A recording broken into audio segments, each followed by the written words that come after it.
এই যে দীর্ঘ আলোচনা সমালোচনা অনেক কিছু হলো, জাতীয় ঐকমত্য কমিশনে সবাই গেলেন, আলোচনা হলো, অনেক দিন আলোচনা হলো, সেই জায়গাটা একটা সনদ হলো, সেটা কি আসলে ঐক্যের সনদ হলো নাকি একটা বিভেদ তৈরি হলো আবার?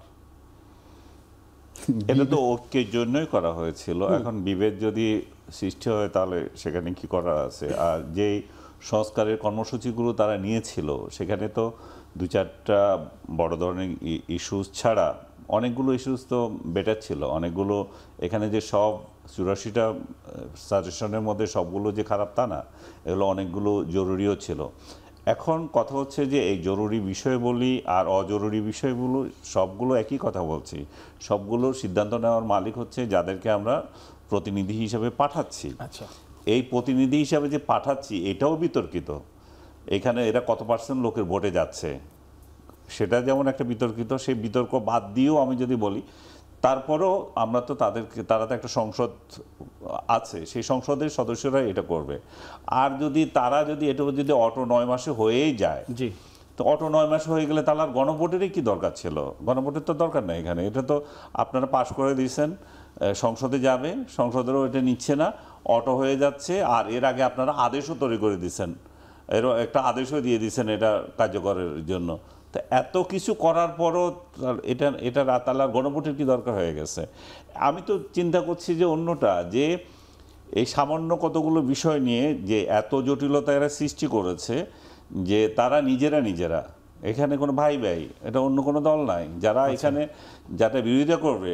বাংলাদেশ আওয়ামী লীগ কিংবা জাতীয় পার্টি তারা টোটাল অনুপস্থিত, এবং এই 55টা দলের মধ্যে তার অর্ধেকও নাই এখানে, এবং এনসিপিও এখনও মনে হয় সাইন করেনি। তারপরে তারা এটার একটা স্টেক হোল্ডার হিসেবে আছে। তো তাহলে আপনি বুঝে দেখেন যে নিজেদের মধ্যে বিভেদ, আর অর্ধেক লোককে এরা নিচ্ছে না, অর্ধেক না তারও বেশি লোককে পাত্তাই দিচ্ছে না। এবং একটা ইলেকশন করতে যাচ্ছে, যে ইলেকশন নিয়ে নানা ধরনের বিতর্ক, যেটা সারা বিশ্বের মধ্যে বিতর্ক সৃষ্টি করবে এর পরে। কারণ অতীতে যে ইলেকশনগুলো হয়েছিল সেগুলো যেমন একতরফা হয়েছিল, এটাও আরেকটা একতরফা ইলেকশন হতে যাচ্ছে। শুধু একতরফা নয়, এখানে ডিসক্রিমিনেশন হচ্ছে, বৈষম্য তৈরি করা হচ্ছে। কি বৈষম্য?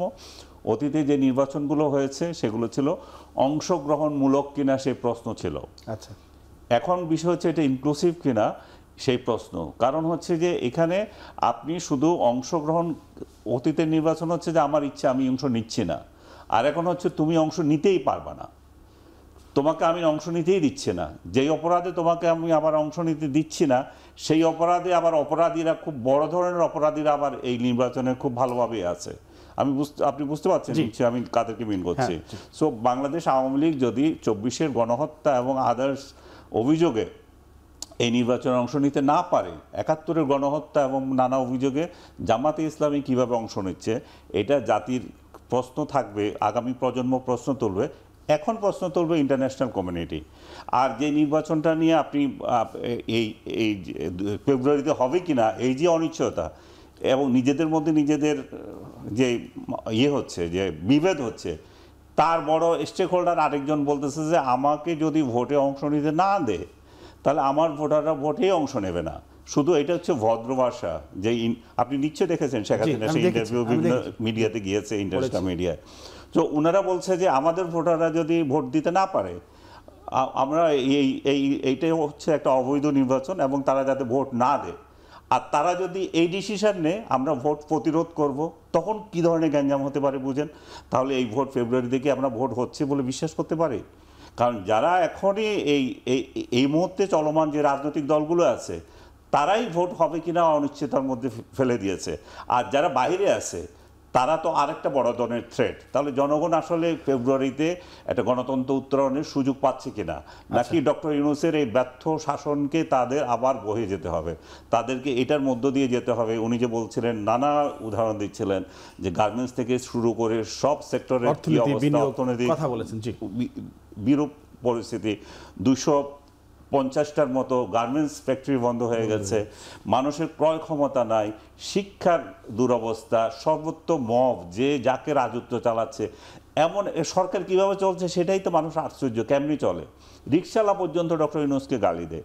তো এমন একটা শাসনের মধ্য দিয়ে আমরা যাচ্ছি, আমরা তো একটা অন্ধকারের পতিত হচ্ছি। এখন ডক্টর ইউনূস এবং তার প্রশাসন যদি এটা ওই ওই ওই না নিয়ে ওই কর্তৃত্ব নিয়ে যদি ইলেকশনটা করতে না পারে, তাহলে জাতির জন্য কী যে মহাদুর্যোগ অপেক্ষা করছে সেটা তো আমরা চোখের সামনে দেখতে পাচ্ছি।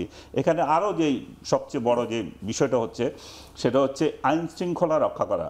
শুধু ইলেকশন একটা আপনি দিলেই তো হবে না, ইলেকশন দেবেন আপনি, আপনার যাদের মাস্তান আছে, যাদের টাকা আছে, তারা, যাদের অস্ত্র আছে, তারা কেন্দ্র দখল করে ভোট নিয়ে নেবে। এখন সেটা প্রতিরোধ করার জন্য কে আছে? সেনাবাহিনী এবং পুলিশ বাহিনী। সেনাবাহিনীকে আবার আইন শৃঙ্খলা রক্ষাকারী বাহিনী হিসাবে আমরা অধ্যাদেশ অলরেডি জারি করেছি, তারা অবভিয়াসলি এখানে থাকবে।